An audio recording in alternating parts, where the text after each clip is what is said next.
get that jam, make me hear it sound. Get that jam, make me run down road.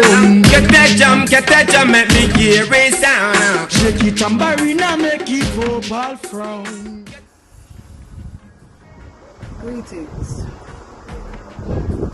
Yes, I am here, you know, give thanks for life. Yes, I am here with Empress. And in I okay, yeah, so come talk the truth, you know. I bet that I know what's been going on. And I like journey. So it all happened back in 2019, January 29th, when I gave birth to an amazing baby boy. However, leading up to giving birth, when I found out that I was pregnant, I decided not to go to any doctor, any midwife, hospital. I decided to flow with divine intervention. So I made the choice to have no medical procedures and to just flow. Throughout the pregnancy, I had some ups and downs, you know. I had some cases of when I happened to have bleeding also. And it was a decisive time at that time whether or not to go into the institution formerly known as a hospital. However, I being Empress Shashamani,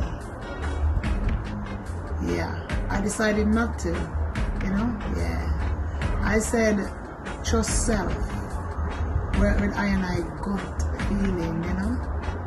And I put I trust in another man in a hospital. And them is not the most high. So in saying that, I decided to get rest. I decided to continue to feed the goodie with the good thing then. And continue to water the system and flush out the system and take care of myself. However, I believe the bleeding came as a test, you know, to see how far I and I was willing to take it. However, I took it all away in the hospital, and I continue to put all trust in myself and the Most High and the ancestors that guide I and I. Yes, I. So in saying that, I had no pregnancy tests, I had no urine tests, I had no scans, no blood tests, I had nothing. I went to no antenatal, and after the 9 months had lapsed, pregnancy, labor progressed, and when labor started, I remained humble and calm. I decided to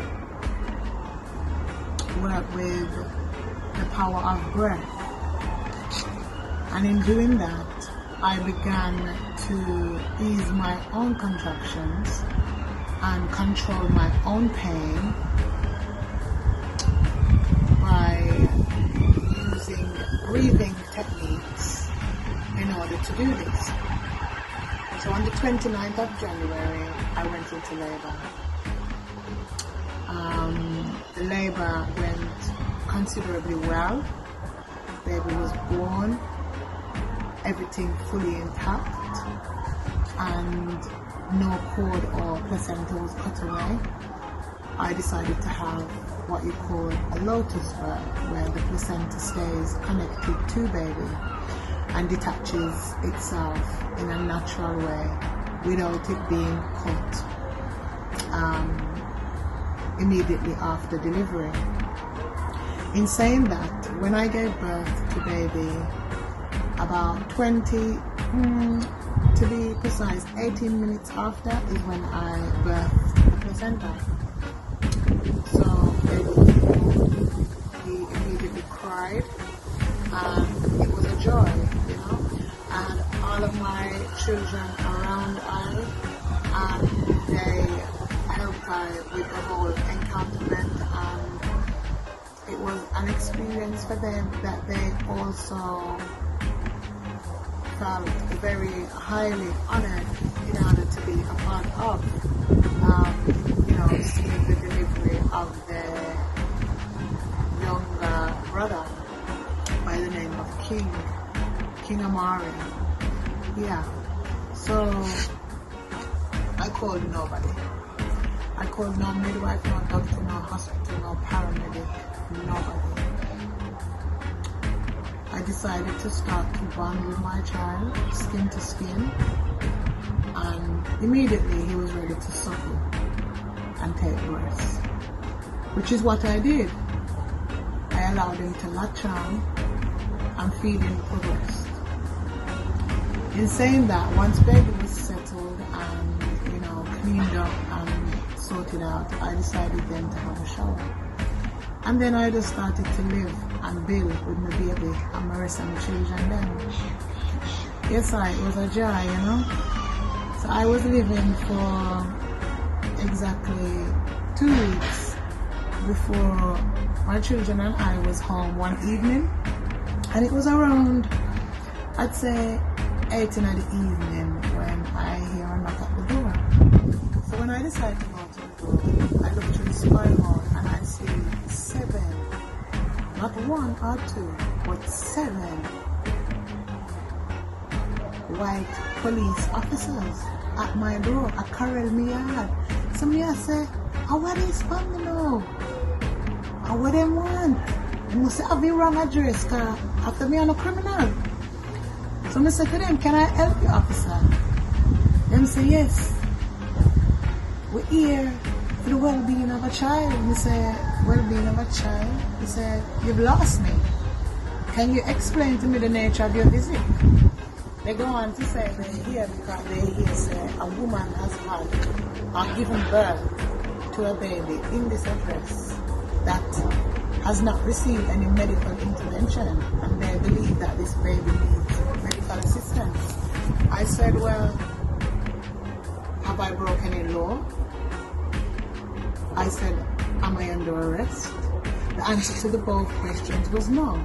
So I said, well, on that note, no, I cannot answer the door because I am a mother of 7 and I have 6 or 7 strange white men at the door and I don't know who one is. Cutting a long story short, the standoff was for about 2 to 3 hours where all of the officers then carried me out, continuous threats to kick off my door, continuous threats that the enforcement officers are on their way